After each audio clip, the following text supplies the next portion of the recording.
Assalamualaikum warahmatullahi wabarakatuh. Alhamdulillahi rabbil alamin. Wassalatu wassalamu ala rasulillahi wa ala alihi wa sahbihi wa man walah, amma ba'd. Ikhwas sekalian, bapak-bapak, ibu-ibu, kaum muslimin dan muslimat, pendengar radio Mujahidin FM dimanapun antum berada. Pada kesempatan kali ini, sebagaimana yang pengumuman yang sudah disampaikan, kita akan membahas masalah-masalah fikih berkaitan dengan virus atau COVID-19 yang sekarang sedang menyebar. Ikhwas sekalian, Pontianak secara khusus telah dianggap oleh pemerintah sebagai zona yang mengkhawatirkan tentang perkembangan virus ini. Bahkan ada juga atau beberapa orang yang kemudian sudah dinyatakan positif. Maka banyak sekali permasalahan-permasalahan fikih disebabkan oleh beredarnya virus ini. Yang mana permasalahan-permasalahan ini kemudian banyak ditanyakan kepada saya, dan pertanyaan itu berulang-ulang. Di antara permasalahan fikih yang sering ditanyakan kepada saya, di antaranya adalah permasalahan tentang Jumat. Maksudnya apa? Dari pihak MUI maupun pemerintah setempat mengatakan bahwa hendaknya tidak melaksanakan sholat Jumat dan menggantinya sebagai sholat duhur di rumah. Sebagian kaum muslimin ketika melihat atau mendengar pemberitaan seperti ini, reaksinya beragam. Ada yang kemudian menganggap bahwa yang seperti itu harus dilakukan. Kemudian ada pula yang menganggap bahwa perbuatan seperti itu tidak perlu dilakukan. Tetap kita sholat saja di masjid dan yang lain sebagainya. Bahkan kemudian ada yang bertanya kepada saya, apakah boleh kita melaksanakan Jumat itu di rumah?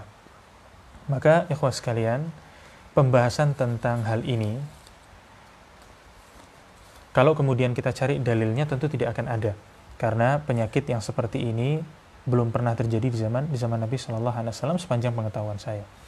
Akan tetapi keadaan seseorang tidak bisa untuk pergi melaksanakan ibadah Jumat, datang ke masjid, tidak sanggup untuk mendatangi ibadah Jumat, maka kejadian seperti ini sudah pernah terjadi di zaman sahabat dan juga di zaman Nabi Shallallahu Alaihi Wasallam.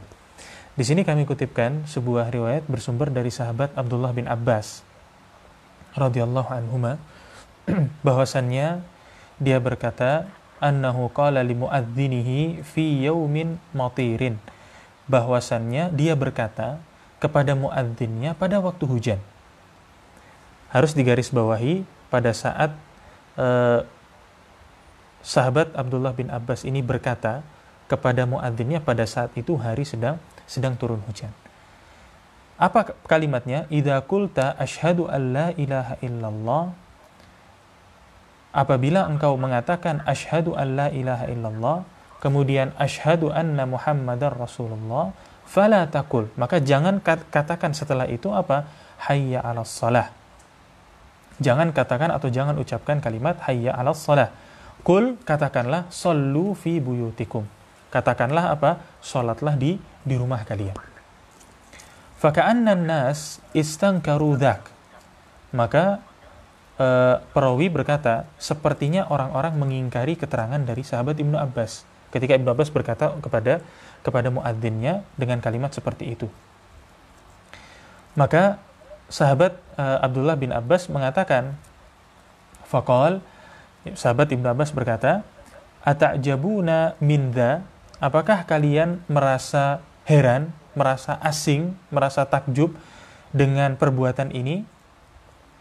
Qad fa'ala man huwa khairun minni, sesungguhnya perbuatan yang dilakukan tadi, yang tadi diucapkan, telah dilakukan pula oleh orang yang lebih baik daripada diriku. maksudnya adalah Rasulullah Shallallahu Alaihi Wasallam. Innal jum'ah azmah. Sesungguhnya Jumat atau salat Jumat adalah kewajiban. Wa inni karihtu an ukhrijakum. Dan aku tidak suka untuk kemudian memberatkan kalian. Fatamshuna fit-tini wad-dakh. Sehingga apa? Kalian itu berjalan di tanah yang mana dapat membuat kalian tergelincir. Hadisnya diriwayatkan oleh Imam Muslim di dalam kitab sahihnya, kitab Shalatil Musafirin bab yang ketiga, ya, salat di rumah ketika hujan. Di dalam hadis ini dijelaskan bahwa sahabat Abdullah bin Abbas mengatakan yang seperti itu kepada muadzinnya adalah pada saat hari Jumat, pada saat ibadah Jumat. Sebabnya karena apa? Sebabnya karena hujan. Nah, maka kita lihat sekarang penyebab yang terjadi di Pontianak khususnya. Apa sebetulnya yang terjadi di Pontianak? Yang terjadi sekarang di Pontianak adalah menyebarnya sebuah virus. Yang virus ini bendanya tidak bisa kita lihat. Dan virus ini juga sangat berbahaya yang sanggup untuk kemudian merenggut nyawa disebabkan oleh virus tersebut. Dan yang lebih mengkhawatirkan lagi, yang lebih menakutkan lagi, seseorang yang terjangkit dengan virus ini tidak merasa. Dia tidak merasakan tanda-tandanya, dia tidak merasakan apa-apa, dan baru akan merasakan setelah 2 minggu. Ketika dia terjangkit dengan penyakit itu, ketika dia sudah tertular dengan penyakit itu, dia tidak merasakan tanda-tandanya, tapi sanggup untuk memberikan virus ini kepada orang lain, sanggup menularkannya. Makanya kenapa MUI dan pemerintah pusat mengatakan sebaiknya jangan melaksanakan sholat Jumat di masjid. Dan saya setuju dengan yang seperti ini, bukan karena MUI itu tidak senang kita melaksanakan sholat di masjid, tidak senang kita melaksanakan Jumatan di masjid, bukan. Tetapi apa? Yang dilarang itu adalah berkumpul di sebuah tempat dengan jumlah kumpulan yang sangat banyak. Sebetulnya itu permasalahannya. Baik. Sebagian orang kemudian bertanya kembali kepada saya tentang permasalahan ini, Ustadz, kami menjamin bahwasannya yang sholat di tempat kami ini adalah orang-orang yang kami kenal untuk melaksanakan sholat Jumat. Orang-orang yang kami kenal, pokoknya dijamin 100% kita kenal. Kita tahu orang-orang ini adalah orang-orang sehat. Maka saya sampaikan bahwa Bapak, apakah bisa kita menjamin bahwasannya orang yang hadir pada saat itu memang adalah orang-orang yang kita kenal? Artinya dari tetangga-tetangga sekitar. Seandainya memang betul mereka adalah 100% orang yang kita kenal, apakah kita bisa menjamin orang tersebut selama 1 minggu itu tidak keluar, tidak berjabat tangan dengan seseorang, tidak berjumpa dengan orang yang berpotensi menularkan virus tersebut? Sehingga karena yang seperti ini adalah berbahaya, maka hendaknya seorang muslim menjaga dirinya, menahan dirinya untuk sementara tidak melaksanakan sholat Jumat dulu, tidak melaksanakan ibadah Jumat dulu, dan kemudian menggantinya dengan sholat duhur di rumah.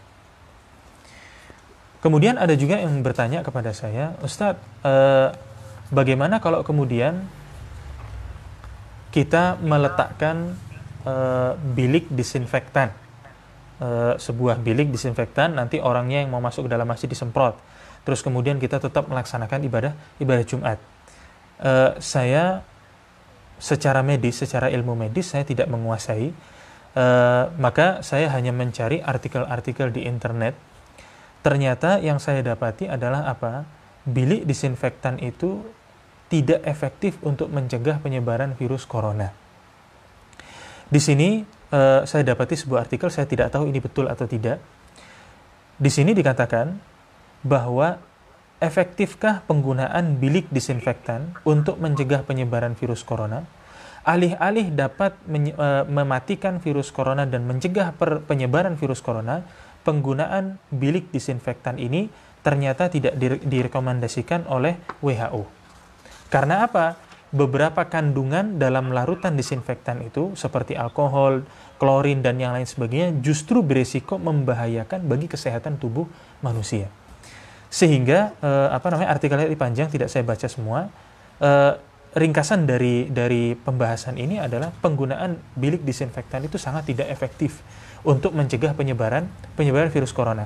Penggunaan bilik itu dikhususkan bagi apa? Orang yang sudah menggunakan pakaian yang pakaian seperti yang warna putih yang besar itu, baru setelah itu dia disemprot dengan disinfektan. Tapi kalau kemudian ada orang yang disemprot dengan disinfektan begitu saja, maka dikhawatirkan akan merusak kesehatan dirinya. Sehingga ikhwan sekalian, saya sangat berharap jangan kemudian kita menjadi sebab orang lain itu tertular gara-gara kita. Jangan kemudian kita mengedepankan sifat egoisme dengan mengatakan, saya kan ingin melaksanakan ibadah Jumat, saya kan ingin mendapatkan pahala, dan yang lain sebagainya. Memang betul, kita ingin mendapatkan pahala. Siapa yang tidak mau mendapatkan pahala? Tetapi kita juga harus memikirkan bagaimana keadaan saudara-saudara kita yang lain. Bagaimana keadaan saudara-saudara kita yang berpotensi untuk tertular. Dan juga harus kita pikirkan bagaimana keadaan keluarga kita nanti. Setelah kita pergi ke masjid, yang kemudian di situ banyak orangnya, yang beresiko penularannya tinggi, setelah itu kemudian kita pulang ke rumah, bagaimana nasib orang tua kita, bagaimana nasib anak-anak kita, bagaimana nasib istri kita. Apakah kemudian kita akan membiarkan hal tersebut terjadi dengan dalih kita ingin mendapatkan pahala. Kemudian, ikhwas sekalian, pembahasan berikutnya yang berkaitan dengan permasalahan fikih terkait dengan COVID-19 ini adalah permasalahan sholat berjamaah di rumah. Di dalam edaran atau surat edaran yang disampaikan oleh pemerintah, begitu pula yang disampaikan oleh MUI, bahwasannya hendaknya seseorang melaksanakan sholat fardunya dilakukan berjamaah di rumah. Kemudian ada yang bertanya kepada saya, bagaimana Ustadz, apa yang harus kita lakukan? Maka sekali lagi saya sampaikan bahwa pemerintah setempat, begitu pula MUI, ketika menyampaikan yang seperti ini tidak disampaikan karena suka-suka dia enggak, tetapi dari hasil penelitian. Dia lihat, diteliti dengan datanya, maka menurut mereka yang seperti ini adalah sebaiknya kita tidak datang ke masjid untuk melaksanakan sholat 5 waktu. Penyebabnya tadi sudah saya sampaikan di pembahasan tentang Jumat. Kemudian sebagian kaum muslimin juga mengatakan bahwa bagaimana kalau kemudian kita tetap melaksanakan sholat di masjid, tetapi softnya dijauh-jauhkan, ya, diberikan jarak 1 meter atau 1,5 meter dan yang lain sebagainya, sehingga sholat berjamaah tetapi softnya berjauh-jauhan. Ikhwas sekalian, pembahasan tentang sholat dengan soft yang berjarak-jarak seperti ini, saya dapati beberapa riwayat yang disandarkan kepada Nabi Shallallahu Alaihi Wasallam, bahwasannya Nabi Shallallahu Alaihi Wasallam ketika akan melaksanakan sholat, beliau akan bersabda kepada para makmumnya, apa? Aqimus sufuf wahadu bainal manakib wasuddul khalal. Nabi Shallallahu Alaihi Wasallam bersabda, luruskan barisan, sejajarkan antara bahu, dan apa? Suddul khalal, tutuplah celah yang kosong. Sabda Nabi Shallallahu Alaihi Wasallam jelas, tutuplah celah yang kosong. Kemudian apa? Walinu bi'aidi ikhwanikum. Kemudian lembutkanlah pundak kalian terhadap saudara kalian. Jangan terlalu keras ketika salat berjamaah. Kemudian dikutipkan pula sabda Nabi Shallallahu Alaihi Wasallam, wala tadaru furujatin lisyaitan, dan jangan kalian biarkan celah barisan untuk ditempati oleh syaitan. Hadisnya adalah hadis yang sahih diriwayatkan oleh Imam Abi Daud di dalam Kitabus Shalah bab yang ke-96 nomor 666. Di sini Nabi Shallallahu Alaihi Wasallam berpesan, tutuplah celah yang kosong.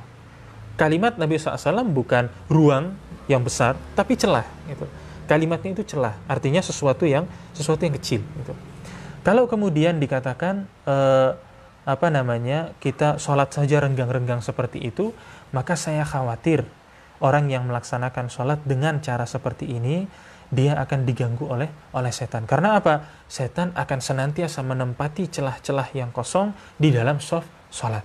Maka saya sangat tidak setuju kalau kemudian ada seseorang yang melaksanakan sholat dengan cara-cara seperti ini. Ikhwas sekalian, kemudian ada juga yang berkata, bagaimana dengan beberapa daerah? Kan pemerintah hanya mengatakan Kalimantan Barat gitu. Bagaimana dengan beberapa daerah yang lain, misalkan seperti Kuburaya, Mempawah dan yang lain sebagainya? Bagaimana dengan yang seperti itu? Apakah kita tetap nekat saja ke masjid untuk melaksanakan sholat dan yang lain sebagainya? Sekali lagi saya sampaikan bahwa penyebaran virus ini, virusnya tidak bisa kita lihat. Gitu. Saya buat sebuah contoh mudahnya begini. Kalau misalkan ada berita di Jalan Ahmad Yani ada 5 ekor singa lepas, ada sebuah pemberitaan seperti itu, maka hendaknya setiap keluarga berdiam diri di dalam rumahnya. Pertanyaannya, apakah kemudian kita mengatakan saya tidak peduli, saya berani, saya akan keluar dan yang lain sebagainya? Apakah kita akan berkata seperti itu? Ternyata tidak. Malah kita akan berusaha untuk melihat kira-kira ada di mana singanya. Kita lihat dulu, kita ini mau keluar itu hati-hati dan yang lain sebagainya. Maka begitu pula dengan ini. Penyebaran virus ini sangat tidak terkendali. Maka hendaknya seseorang menahan diri di rumahnya, jangan kemudian dia memaksakan diri untuk keluar. Pahamilah keadaan saudara-saudara kita, pahamilah keadaan kawan-kawan kita yang sekarang bertugas di rumah sakit. Mereka berjibaku mengorbankan nyawanya untuk saudara-saudara kita yang positif corona. Jangan kemudian kita egois, memiliki sifat egois, kemudian tetap keluar dan lain sebagainya. Kemudian ada juga yang bertanya kepada saya, Ustadz, bagaimana keadaannya kalau kemudian ada yang berkata,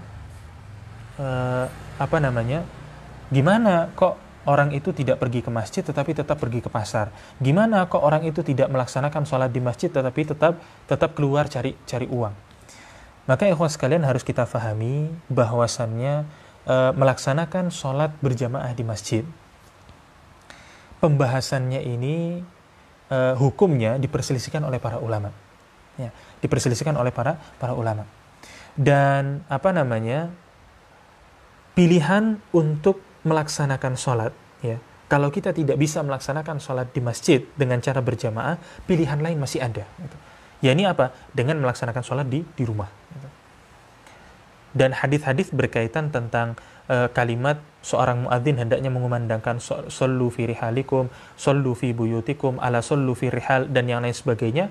Hadis-hadisnya ada dan sudah saya tulis di dalam tulisan saya, judulnya itu lafaz orang yang lafaz adzan agar melaksanakan sholat di rumah. Sudah saya buat tulisan berkaitan dengan itu. Artinya pilihan ini ada.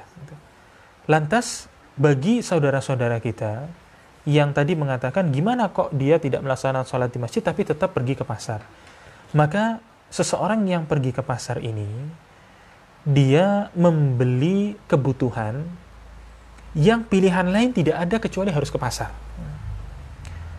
Kecuali kalau kemudian dia keluar dari rumah ini mau kemana? Mau cari angin atau kepinginnya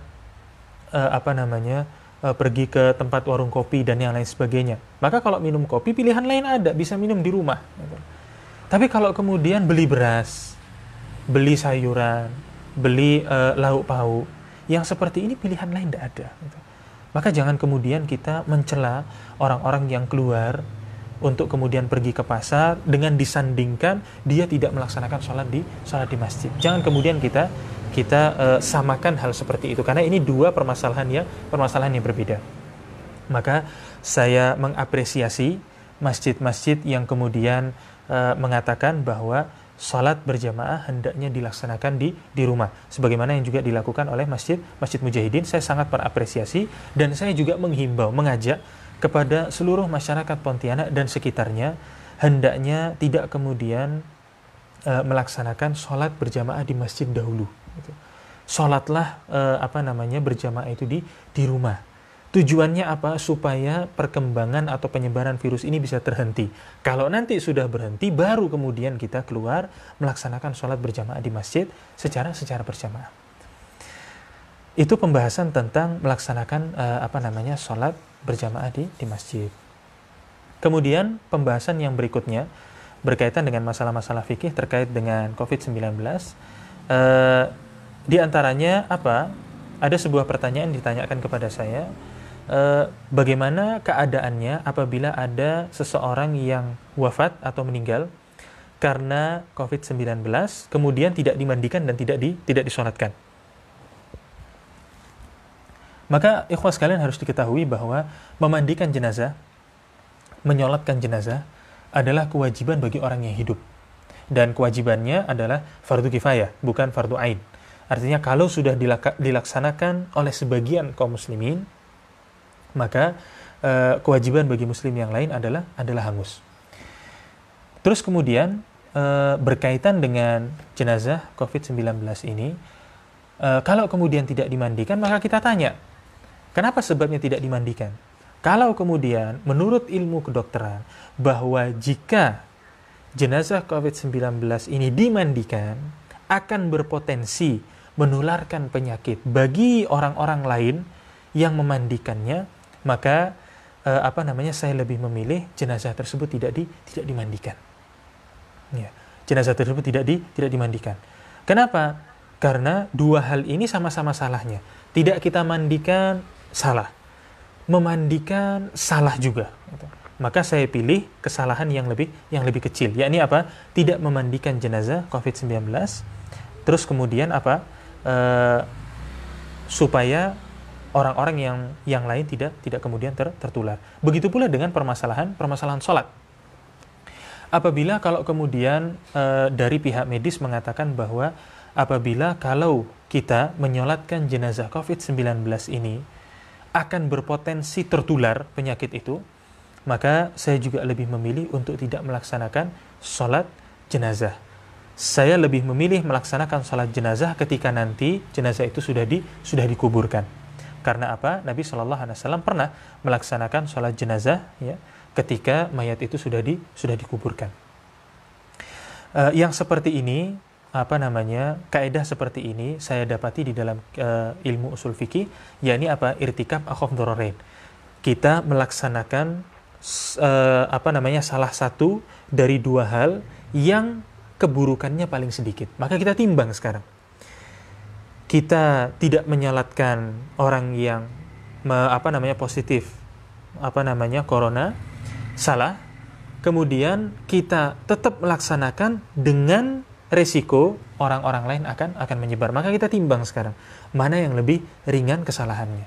Saya lebih memandang hendaknya seseorang tidak kemudian memaksa untuk menyolatkan jenazah tersebut.